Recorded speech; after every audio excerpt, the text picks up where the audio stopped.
Hey, Khris. How you doing? Good to see you. I know after game one, you were asked about not getting to the free throw line. How do you kind of try to keep that out of your mindset in terms of going to game three, that you haven't been there yet, and yet obviously I'm sure there's times you felt you've earned that right. Where's kind of your headspace in that regard? I mean, I'm not going to put too much emphasis on getting to the free throw line. My game, really doesn't draw too many fouls, too much contact. I think maybe on average I'm like 3, maybe 4 free throws a game. So to sit here and say I need to be getting to the free throw line 5 or 6 times I don't think it credit our team. It'll help, but me trying to force contact is just not my game. Just playing within rhythm, playing my game, helps me get to the free throw line every now and then. But my game doesn't, necessarily say I need to force myself to the free throw line. Jeff, over here on the left. Khris, the summer of 2019 free agency, you had some options. What were the factors that led you to re-sign with the Bucks? Knew I had a chance to compete for a championship like I am here today. That was the main reason why. Another reason why is, this organization, they believed in me once I got traded here. They gave me an opportunity, gave me a chance. So many things I need to work on to stay here. They've been honest with me since day one. The main thing is being able to compete. And the last couple of years, we've been able to compete for a championship. We may not have gotten it. We're here today. Hopefully we do get it done. But, as players, that's all you want to do, be able to be financially secure with your family and after you're done playing, but also be able to compete. Back right. Hey, Khris, you guys are 7-1 at home during this run so far. What do you feel like has contributed to the success inside Fiserv Forum? I think one is, our home crowd for sure. Having that home court or playing on your home court in the playoffs is a huge key.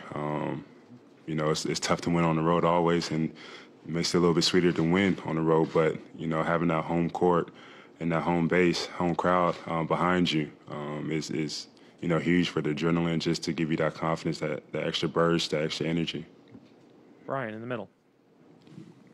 Hey, Khris, you've had so many games, it seems like, where maybe you're a little bit off in the beginning and then, you heat up like that. When you have a whole game the other night where you never kind of get going, do you spend any time looking at, maybe what went wrong, or you just know the next game it's going to be there? You definitely look at the film, trying to figure out, good, bad, ugly, everything. In the first half, I had some shots that just went in and out for me. Sometimes it's like that. Second half, just wasn't able to find a way to get myself going.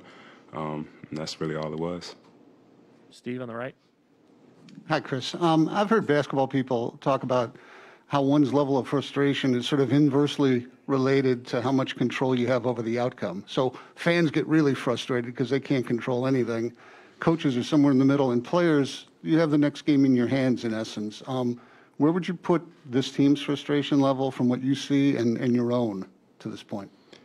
I mean, we can't get too high, can't get too low. We've been saying that whole season, the whole playoffs. We've been down 0-2 before. Not saying we could do the same exact thing we did last time. It's going to be tough. That's a great team over there, but, we just got to stay the course.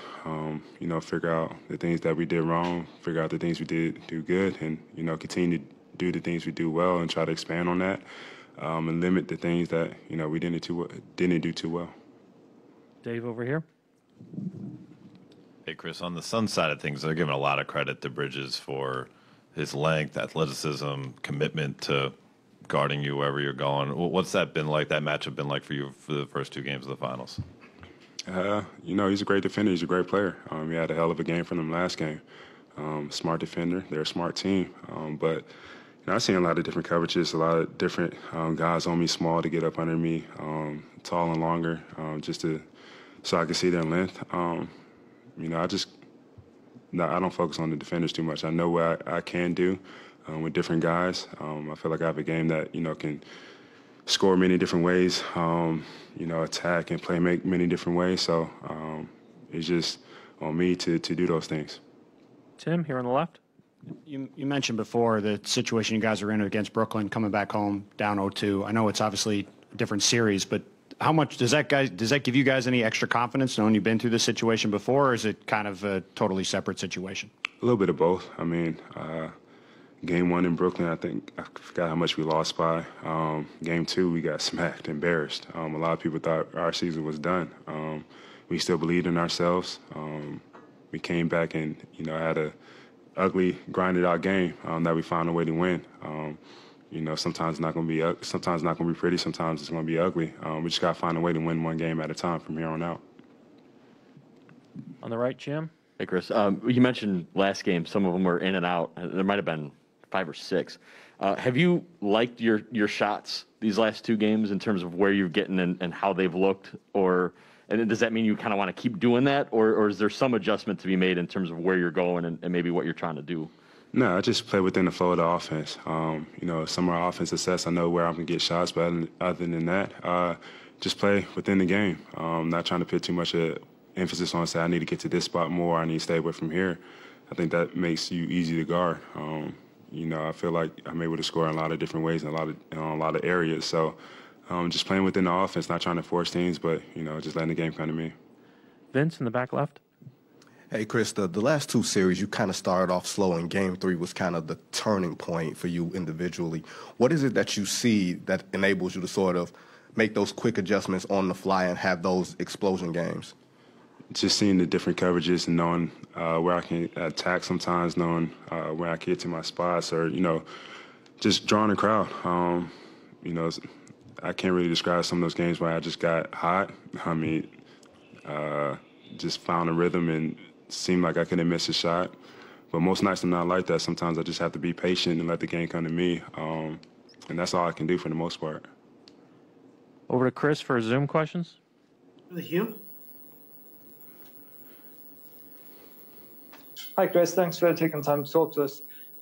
One thing I've been wondering about is you've got Jay Crowder on the opposite team. He's not someone who's filling up the stat sheet in terms of scoring lots. So what's the scout on a player like that? Because he offers a lot of leadership and defense, but, how does Coach Bud give you anything to prepare for that sort of thing?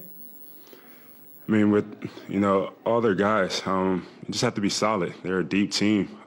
Chris Paul and Devin Booker, they do a great job of keeping those guys involved and, teaching those guys how to play the right way and how to play off those guys by cutting, relocating to the open spot. The best thing you could do with those guys is be as solid as you can. You can't disrespect them because they can play, they can shoot, they can score. That's great. Thanks. Stephanie?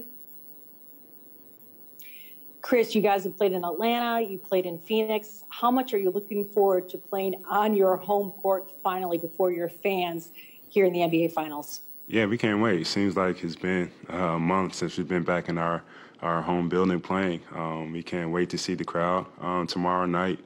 Knowing they've been waiting on one of these games just like Phoenix was for years. I have too. My whole career I've been waiting for a game like this here at home with our fan base behind us. So I'm sure it'll be exciting.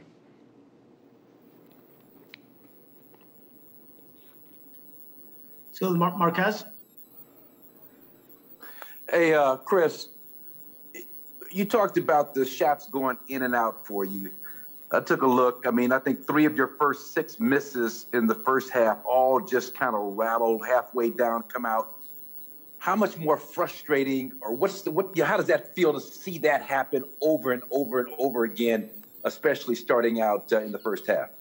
Yeah, it's I guess you could say it's a little frustrating when you feel like they're going in and just find a way to pop outside of the rim.